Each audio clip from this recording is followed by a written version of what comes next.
చిన్న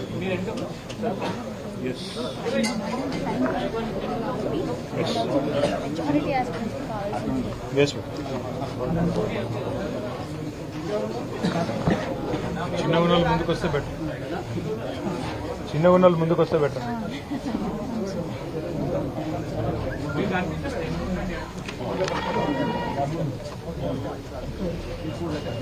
రెడీయా?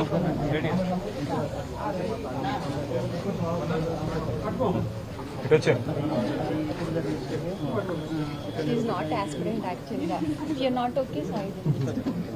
ఈరోజు రాష్ట్రంలోని వివిధ పోటీ పరీక్షలు, ముఖ్యంగా గ్రూప్స్, అదేవిధంగా డిఎస్సికి సంబంధించి ప్రిపేర్ అవుతున్న చాలామంది తమ్ముళ్ళు, చెల్లెళ్ళు అందరూ కూడా వచ్చి ప్రధాన ప్రతిపక్షమైన భారత రాష్ట్ర సమితి మాకు అండగా నిలబడాలి, ఈ రాష్ట్రంలోని నిరుద్యోగ యువత, మరి ఆనాడు కేసీఆర్ గారి ప్రభుత్వం ఉన్నప్పుడు కూడా మేము ఆనాటి ప్రభుత్వం మీద పోరాటాలు చేసినాము. మీరు 9.5 సంవత్సరాల పాటు ఆనాడు జరిగిన ఉద్యోగ నియామకాల్లో పారదర్శకంగా చాలా పెద్ద ఎత్తున నియామకాలు జరిగినప్పటికీ అక్కడక్కడ చిన్న చిన్న పొరపాట్లు జరిగినప్పుడు మీ మీద కూడా పోరాడాము. అదేవిధంగా ఈరోజు ఇప్పుడున్న కాంగ్రెస్ ప్రభుత్వం ముఖ్యంగా మాకు ఎన్నో హామీలు ఇచ్చింది, ఆ హామీలు అమలు కావడం లేదు. కాబట్టి మీరు ప్రధాన ప్రతిపక్షంగా ప్రజల తరపున, మా తరపున గొంతు విప్పండి, పోరాడండి అంటూ వారు అందరూ కూడా కలిసి వచ్చి వారి సమస్యలన్నీ కూడా వివరించి చెప్పడం జరిగింది. ప్రధానంగా వారు ఈరోజు లేవనెత్తిన అంశాల్లో కాంగ్రెస్ పార్టీ ఆనాడు ప్రతిపక్షంలో ఉన్నప్పుడు వార్షిక జాబ్ క్యాలెండర్ విడుదల చేస్తాము, ఒక పద్ధతి ప్రకారం రిక్రూట్మెంట్ చేస్తాము, ఏ నోటిఫికేషన్ ఏ రోజు వస్తుందో ముందే తారీఖుతో సహా తేదీతో సహా ప్రకటిస్తున్నామని చెప్పి పెద్ద ఎత్తున ఆనాడు పత్రికల్లోనే జాబ్ క్యాలెండర్ పేరిట అడ్వర్టైజ్మెంట్లు రిలీజ్ చేయడం జరిగింది. చాలా పెద్ద ఎత్తున తెలుగులో, ఇంగ్లీష్లో అన్ని రకాలుగా వారు విడుదల చేశారు. అందులో వారు చెప్పిన దానిలో ముఖ్యంగా మరి గ్రూప్ 1 జూన్ 1 నాడే విడుదల చేస్తాము, ఫిబ్రవరి 1 నాడు విడుదల చేస్తాము. గ్రూప్ 2 మరి ఏప్రిల్ 1 విడుదల చేస్తాము నోటిఫికేషను. గ్రూప్ 3 జూన్ 1 విడుదల చేస్తాము. గ్రూప్ 4 కూడా June 1. Assistant executive, assistant engineer, PR, ఆర్ఎండ్బి, ఆర్డబ్ల్యూఎస్, అదేవిధంగా పబ్లిక్ హెల్త్ డిపార్ట్మెంట్ ఇవన్నీ కూడా మే 1 నాడు విడుదల చేస్తాము. అగ్రికల్చర్, హార్టికల్చర్, వెటర్నరీ పోస్టులకు సంబంధించి మే 1 నాడే జాబ్ క్యాలెండర్ విడుదల చేస్తాము, నోటిఫికేషన్ విడుదల చేస్తాము. Assistant motor vehicle inspectors, town planning officers, agriculture extension officers ఇవన్నింటికి సంబంధించి జూన్ 1 నాడు విడుదల చేస్తాము. Transport constables, excise constables, police constables సంబంధించి మార్చి 1 నాడు విడుదల చేస్తాము. జూనియర్ లెక్చరర్లు, పాలిటెక్నిక్ లెక్చరర్లు, డిగ్రీ కాలేజ్ లెక్చరర్లు, అసిస్టెంట్ ప్రొఫెసర్లు, ఫిజికల్ డైరెక్టర్లు వీటికి సంబంధించి ఏప్రిల్ 1కి విడుదల చేస్తాము. ఉపాధ్యాయులకు సంబంధించి ఇట్లా డిఎస్సి, మెగా డిఎస్సి విడుదల చేస్తాము. అదేవిధంగా విలేజ్ రెవెన్యూ ఆఫీసర్స్, జీపీ సెక్రటరీలు, మండల స్థాయి సాంకేతిక సిబ్బందికి 1 జూన్ నాడు విడుదల చేస్తామని చెప్పి దాదాపు 10 నోటిఫికేషన్లు ఏవైతే ఇప్పటికే ఇవ్వాల్సి ఉండెనో అవి ఇవ్వకుండా ఇచ్చిన మాటలు నీటి మూటలు అని తేల్చేసిన వైనం మన కళ్ళ ముంగట కనబడతా ఉన్నది. అదేవిధంగా గ్రూప్ 2, గ్రూప్ 3 ఈ రెండింటికి సంబంధించి స్వయంగా ఈరోజు ముఖ్యమంత్రిగా ఉన్న రేవంత్ రెడ్డి గారు గ్రూప్ 2లో 2000 ఉద్యోగాలు పెంచుతాము, గ్రూప్ 3లో కూడా వేలాదిగా ఉద్యోగాలు పెంచుతాము. కేసీఆర్ గారు చేయలేదు, కేవలం 783 పోస్టులు పిలిచినాడు, నేను 2000 చేస్తానని చెప్పి రేవంత్ రెడ్డి గారు చెప్పారు. గ్రూప్ 3లో కూడా వేలాదిగా ఉద్యోగాల సంఖ్య పెంచుతా అన్నారు, ఏ ఒక్క మాట కూడా నిలుపుకోలేదు. అదేవిధంగా మెగా డిఎస్సీ అన్నారు, మొదటి కేబినెట్లోనే మెగా డిఎస్సీ ప్రకటిస్తామన్నారు. మరి ఇప్పటిదాకా ఈ ప్రభుత్వం వచ్చిన తర్వాత, కాంగ్రెస్ ప్రభుత్వం వచ్చిన తర్వాత 2 పనులు చేసినారు. కేసీఆర్ గారి ప్రభుత్వంలో ఇచ్చిన గ్రూప్ 1 నోటిఫికేషన్ రద్దు చేసి తిరిగి 60 పోస్టులు యాడ్ చేసి కొత్తగా రీనోటిఫై చేసినారు. మెగా డిఎస్సీ అన్నారు, దగా డిఎస్సీ చేసినారు. కేసీఆర్ గారు 5,000 ఉద్యోగాలతో డిఎస్సీ ప్రకటిస్తే దాన్ని రద్దు చేసి ఇంకొక 5,000 మాత్రమే కలిపి ఇవాళ రెండోసారి మళ్లీ డిఎస్సీ అని మోసం చేసే ప్రయత్నం చేస్తా ఉన్నారు. ఇవాళ భారత రాష్ట్ర సమితి తరపున, అదేవిధంగా ఇవాళ మమ్మల్ని కలిసిన ఈ పిల్లలందరి తరపున, తెలంగాణ యువత తరపున కాంగ్రెస్ ప్రభుత్వాన్ని అడిగేది ఒకటే, గ్రూప్ 2, గ్రూప్ 3 ఈ 2 కేటగిరీల్లో కూడా పోస్టులు పెంచుతామని చెప్పింది, సంఖ్యను పెంచుతామని చెప్పింది మీరే, మీ నాయకులే, మీ ఎమ్మెల్సీలు, మీ ఎమ్మెల్యేలు, మీ ముఖ్యమంత్రి మీరే చెప్పినారు. ఇవాళ సాంకేతిక సమస్యలు చెప్పి తప్పించుకునే ప్రయత్నం చేస్తా ఉన్నారు. కానీ వదిలిపెట్టే సమస్య లేదు. శాసనసభలో నిలదీస్తాం, అదేవిధంగా రాజ్యసభలో నిలదీస్తాం, శాసన మండలిలో నిలదీస్తాం. మాకెక్కడెక్కడైతే చట్టసభల్లో అవకాశం ఉందో అక్కడక్కడ ప్రతి చోట కూడా వదిలిపెట్టం, నిలదీస్తాం. అదేవిధంగా ఈ తమ్ముళ్ళకి చెల్లెలకు కూడా నేను చెప్పినాను, ప్రతి ఎమ్మెల్యేను కలవండి, ప్రతి నాయకుడిని కలవండి, ప్రతి ప్రజాప్రతినిధిని కలవండి, తప్పకుండా మద్దతు కూడగట్టండి. కేసీఆర్ గారు తెలంగాణ ఉద్యమానికి ఎట్లా అయితే మద్దతు కూడగట్టినారో మీరు కూడా అదే పని చేయండి అని చెప్పి కూడా వారికి నేను విజ్ఞప్తి చేసిన. వారు ఇంకొక విషయం కూడా నా దృష్టికి తెచ్చినారు. ఆనాడు శాసనసభలో బట్టి విక్రమార్క గారు 1:100 రేషియోలో మెయిన్స్ కి పిలవాలి, ఎక్కువ మంది గ్రామీణ ప్రాంత యువకులకు, యువతకు కూడా అవకాశం వస్తుందని చెప్పి నిండు శాసనసభలో ఆనాటి ప్రతిపక్షంలో ఉన్న నాయకుడు, శాసనసభ్యుడు బట్టి విక్రమార్క గారు ఈరోజు ఉప ముఖ్యమంత్రిగా ఉన్నారు. వారు కూడా డిమాండ్ చేసినారు.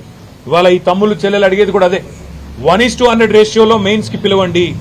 కొత్తదేం అడగడం లేదు, కమిషన్ నిర్ణయమే ఫైనల్ అని చెప్పి చాలా స్పష్టంగా ఉంది. 1:100 విషయంలో ఎలాంటి సాంకేతిక ఇబ్బందులు లేవు. గతంలో మీరు చేసిన డిమాండ్నే వాళ్ళు తిరిగి ఉటంకిస్తున్నారు కాబట్టి దాన్ని కూడా నెరవేర్చండి అని కోరుతా ఉన్నాం. దాంతో పాటు ఇప్పుడు వరుసగా మేము గతంలో పిలిచిన ఉద్యోగాలే, కొత్తగా వీళ్ళు ఇచ్చిన నోటిఫికేషన్ ఏం లేవు. టెట్ మే 20 నుంచి జూన్ 3 వరకు ఉంది. గ్రూప్ 1 ప్రిలిమ్స్ జూన్ 9 నుంచి 9వ తారీఖు నాడు ఉంది. అదేవిధంగా డిఎస్సి జూలై 17 నుంచి 31 వరకు ఉంది. 2,25,000 మంది పోటీ పడతా ఉన్నారు. గ్రూప్ 2 ఏదైతే సంఖ్య పెంచకుండా మోసం చేస్తున్నారో ఆ గ్రూప్ 2 ఆగస్టు 7, 8కు ఉన్నది.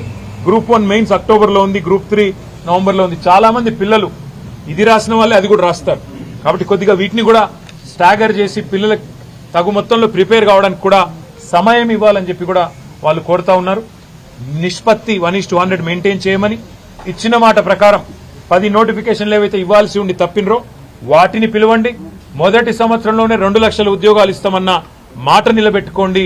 వార్షిక జాబ్ క్యాలెండర్ విడుదల చేయండి.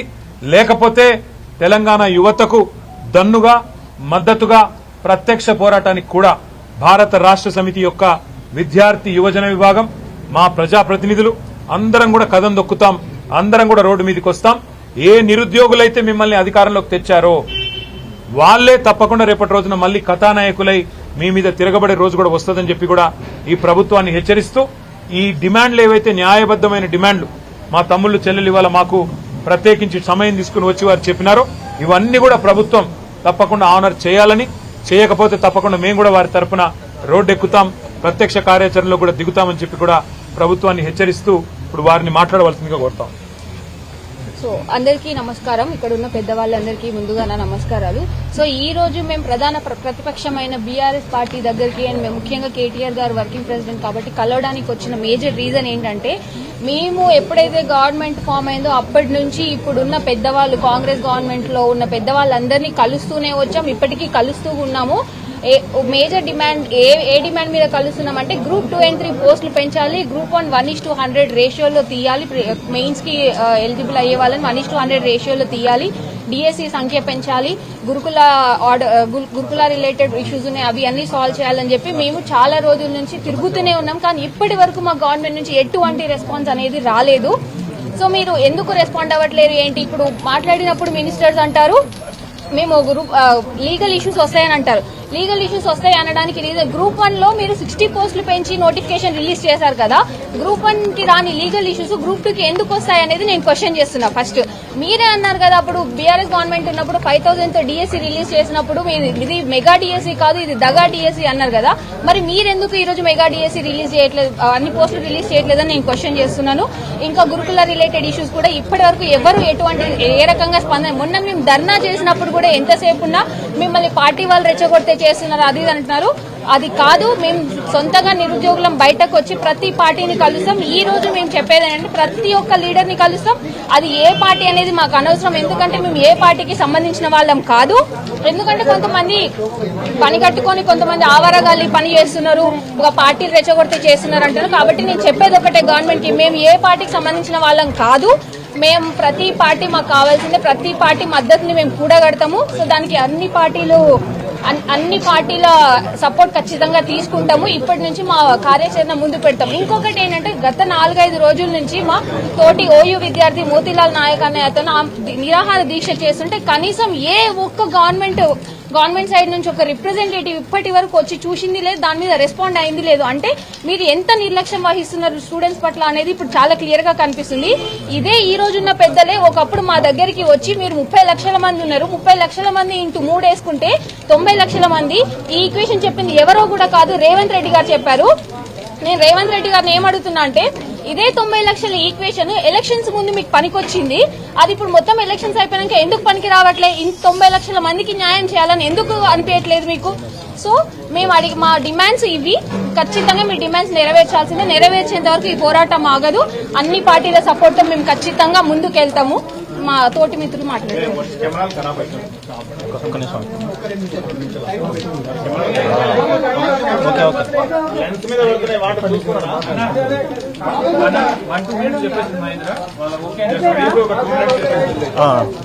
ఏదైతే గత ప్రభుత్వము, ఏదైతే ఈ ప్రభుత్వం ఇప్పుడున్న కాంగ్రెస్ ప్రభుత్వం ఏదైతే హామీలు ఇచ్చి వచ్చిందో ఆ హామీలను ఏదీ నెరవేర్చలేదు. క్యాలెండర్ ఇస్తానని చెప్పింది, క్యాలెండర్ ఇవ్వలేదు. మెగా డిఎస్సీ ఇస్తానని చెప్పింది, మెగా డిఎస్సీ ఇవ్వలేదు. పరీక్షకి పరీక్ష మధ్య వ్యవధి ఇస్తానన్నది, అది ఇవ్వలేదు. గ్రూప్ 1లో 1:100 పిలుస్తా అన్నారు, అది పిలవలేదు.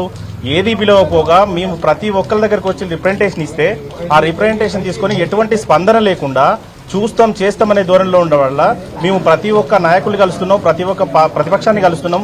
అందులో భాగంగానే ఈ రోజు వచ్చి భారత రాష్ట్ర సమితి వర్కింగ్ ప్రెసిడెంట్ గారిని కలవడం జరిగింది. ఇదే విధంగా అన్ని పార్టీల దగ్గరికి వెళ్తాము, అన్ని విద్యార్థి సంఘాల దగ్గరికి వెళ్తాము, అన్ని సంఘాల దగ్గరికి వెళ్తాము.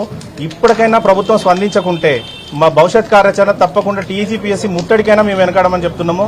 మా తోటి మిత్రుడు మోతీలాల్ అక్కడ నిరాహార దీక్ష చేస్తున్నాడు. ఇప్పటికైనా గవర్నమెంట్ స్పందించాలి, గవర్నమెంట్ స్పందించి దీని మీద నిర్ణయం తీసుకోవాలి.